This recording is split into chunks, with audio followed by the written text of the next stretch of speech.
আলুর চপ, সবজির chop, chicken fry, ছোলা বুট সহ মিষ্টি জাতীয় খাবারের পসরা সাজিয়ে বসেছেন ব্যবসায়ীরা।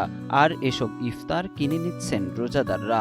পাশাপাশি ফুটপাতে বসেছে অস্থায়ী দোকানপাট, যেখানে বিক্রি হচ্ছে নানান ধরনের ফলমূল। মৌসুমি ফলের দোকানগুলোতে কলা, আনারস, পেয়ারা আর পেঁপে সহ শোভা পাচ্ছে নানান ফল।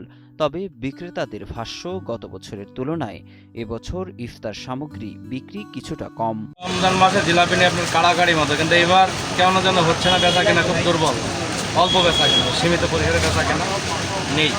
অন্য বছর আমরা যেভাবে জিলাপি বেচেছি, যেরকম টান থাকে বুঝছেন, সেভাবে এবার আমাদের বেচা কেনা হয়েছে না, লোকজনের খরচই হয়েছে। অন্যদিকে ফলমূলের দাম বেড়ে যাওয়ায় ক্রেতাদের মধ্যেও রয়েছে অসন্তোষ। তারা বলছেন, ফলের দাম অনেক বেশি, আর তাই তো কিনতে হচ্ছে কম। তা তো বলতে পারলাম না, তবে 45 টাকা কেজি, 172 টাকা। রমজানের আগে 100 টাকা, 110 টাকা, 90 টাকা এরকম দামে কেনা হয়েছে। এখন হচ্ছে 130 টাকা।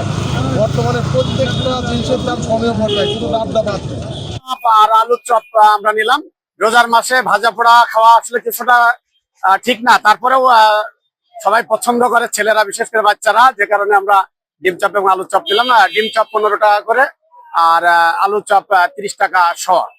মুড়ি, তারপরে ঘুগনি বা অন্য মিষ্টি মিষ্টি যে বিষয়গুলো, খেজুর সহ, কলা সহ বিভিন্ন প্রোডাক্ট এগুলো পাওয়া যায়।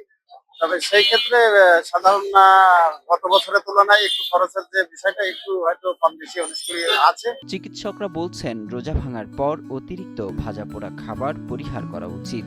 অন্যথায় হতে পারে হজমের সমস্যা, দেখা দিতে পারে নানাবিধ শারীরিক জটিলতা। আমরা সারাদিন রমজান রোজা থাকার পরে আমাদের পেট এমনি অ্যাসিডিটি অনেক বেশি থাকে। যে তেলে ভাজা জিনিসগুলো আমাদের সবসময় অ্যাভয়েড করতে হবে। বেশি বেশি করে আমরা যে পানি জাতীয়, যেমন শরবত, ফলমূল এবং যেগুলো স্বাভাবিক আমরা খাবার খাই, যেমন ভাত বা রুটি, এইগুলো গ্রহণ করাই স্বাস্থ্যসম্মত হবে। স্বাদ আর অভ্যাসের টানে রোজাদাররা ইফতারিতে ভাজা পোড়া রাখেন। তবে সুস্থ থাকতে প্রয়োজন সচেতনতা ও স্বাস্থ্যসম্মত খাবার। আর তাই তো অতিরিক্ত ভাজা পোড়া এড়িয়ে চলার পরামর্শ চিকিৎসকদের।